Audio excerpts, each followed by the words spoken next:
आज से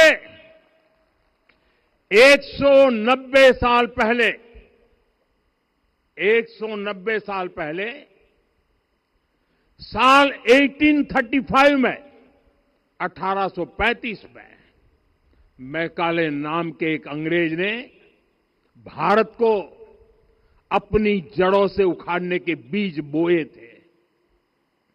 मैकाले ने भारत में मानसिक गुलामी की नींव रखी थी। 10 साल बाद यानी 2035 में उस अपवित्र घटना को 200 वर्ष पूरे हो रहे हैं। कुछ दिन पहले मैंने एक कार्यक्रम में आग्रह किया था कि हमें आने वाले 10 वर्षों तक उस 10 वर्षों का लक्ष्य लेकर चलना है कि भारत को गुलामी की मानसिकता से मुक्त करके रहेंगे।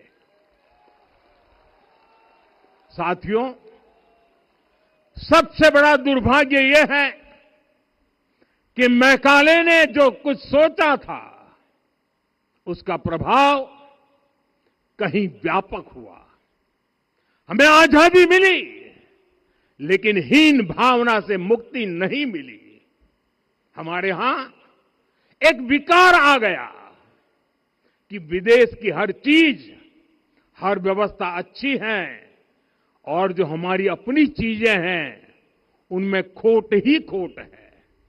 साथियों, गुलामी की यही मानसिकता है जिसने लगातार यह स्थापित किया। हमने विदेशों से लोकतंत्र लिया।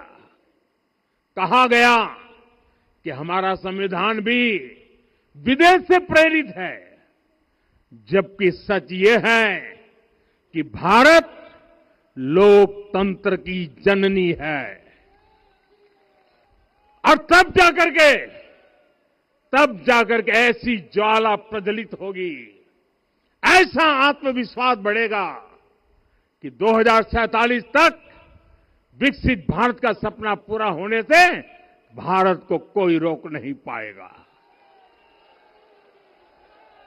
आने वाले 1000 वर्ष के लिए भारत की नींव तभी सशक्त होगी जब मैकाले की गुलामी के प्रोजेक्ट को हम अगले 10 साल में पूरी तरह ध्वस्त करके दिखा देंगे। साथियों, अयोध्या धाम में रामलला का मंदिर परिसर भव्य से भव्यतम हो रहा है और साथ ही अयोध्या को संवारने का काम लगातार जारी है। आज अयोध्या फिर से वह नगरी बन रही है जो दुनिया के लिए उदाहरण बनेगी। त्रेता युग की अयोध्या ने मानवता को नीति दी। 21वीं सदी की अयोध्या मानवता को विकास का नया मॉडल दे रही है। तब अयोध्या मर्यादा का केंद्र थी, अब अयोध्या विकसित भारत का मेरुदंड बनकर उभर रही है। साथियों, भविष्य की अयोध्या में पौराणिकता और नूतनता का संगम होगा। सरयू जी की अमृत धारा और विकास की धारा एक साथ बहेगी। यहां आध्यात्म और आर्टिफिशियल इंटेलिजेंस दोनों का तालमेल दिखेगा। राम पथ, भक्ति पथ और जन्मभूमि पथ से नई अयोध्या के दर्शन होते हैं। अयोध्या में भव्य एयरपोर्ट है। अयोध्या में आज शानदार रेलवे स्टेशन है।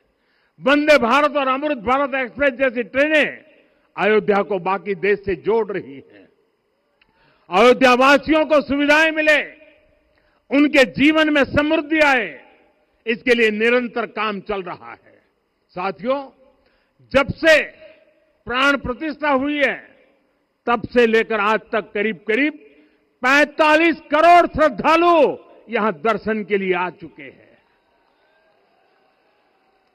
ये वो पवित्र भूमि है जहां 45 करोड़ लोगों के चरण रज पड़े हैं।